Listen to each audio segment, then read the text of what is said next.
Bonsoir. Ce mardi, nous vivrons en direct sur Monaco Info à 20h le match 3.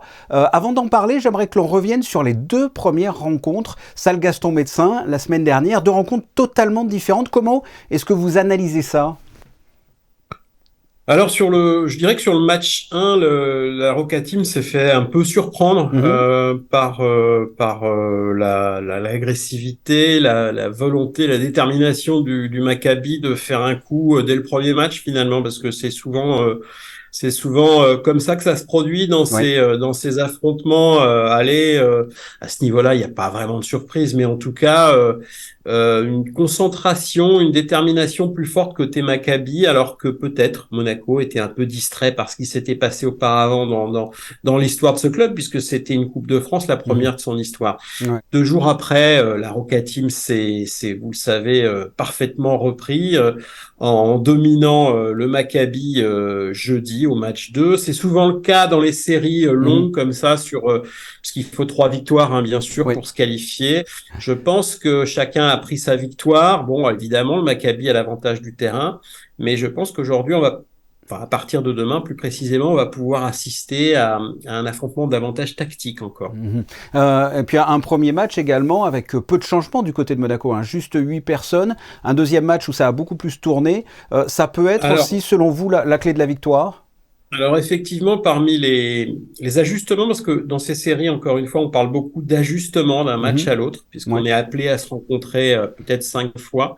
Bien évidemment, au bout d'un moment, c'est des petits détails sur les deux équipes qui font la différence. Et en effet, dans les séries comme ça, on a souvent, du côté des entraîneurs, tendance à dire on va faire des ajustements. Donc on va corriger les petites erreurs du match Mhm. Mhm. précédent. On va peut-être amener une surprise tactique.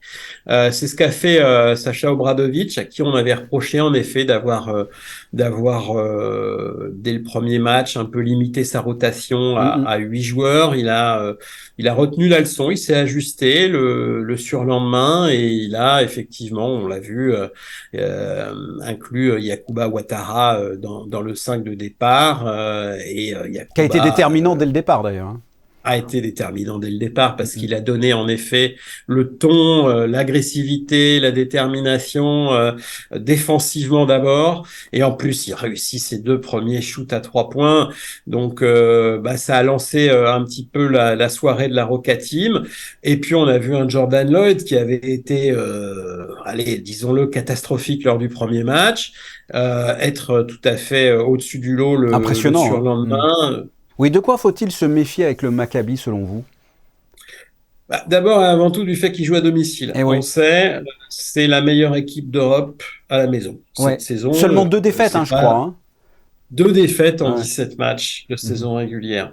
Et Oui, la 11 000, salle du et 11 000 Maccabi. spectateurs complètement déchaînés sur Ouais, place, hein. la salle Ouais. du Maccabi, pour y avoir été à plusieurs reprises, est une salle dans ces circonstances-là, Mhm. euh, j'ai presque envie de dire imprenable. Ouais. Mais j'ai aussi envie de Vous dire nous que s'il y avait une rassurez pas là, équipe en hein. Europe S'il y a une équipe en Europe qui peut le faire, c'est bien la Ah. Roca Team, ça j'en suis convaincu.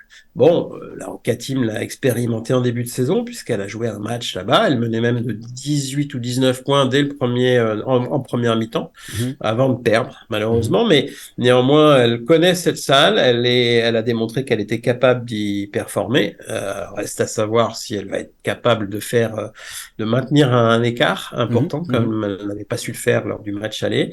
Mais néanmoins, moi, je reste convaincu que cette équipe a les moyens de gagner là-bas. Est-ce que ce sera mardi? Est-ce que ce sera jeudi? Puisqu'il y aura un match 4, forcément. Exact.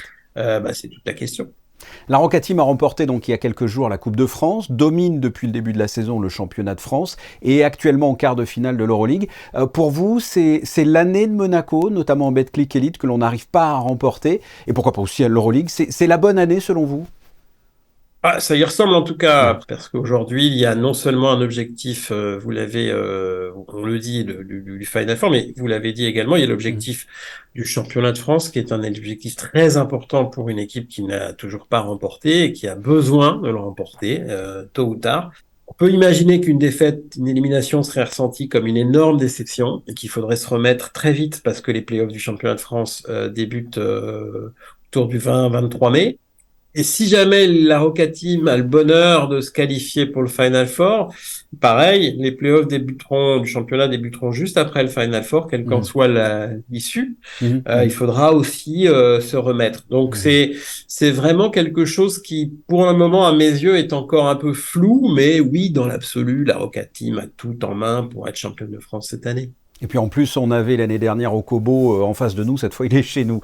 Pour revenir sur ce qui tient en ce moment en haleine les supporters de la Roca Team, je le rappelle, Monaco, Maccabi, c'est au meilleur des 3 matchs. Pour l'instant, nous en sommes à 1 partout. Si Monaco décroche une victoire à Tel Aviv sur les 2 rencontres, que ce soit mardi ou jeudi, il y aura forcément un match 5 à Monaco. Arnaud Lecomte, merci pour cette analyse. Je vous en prie.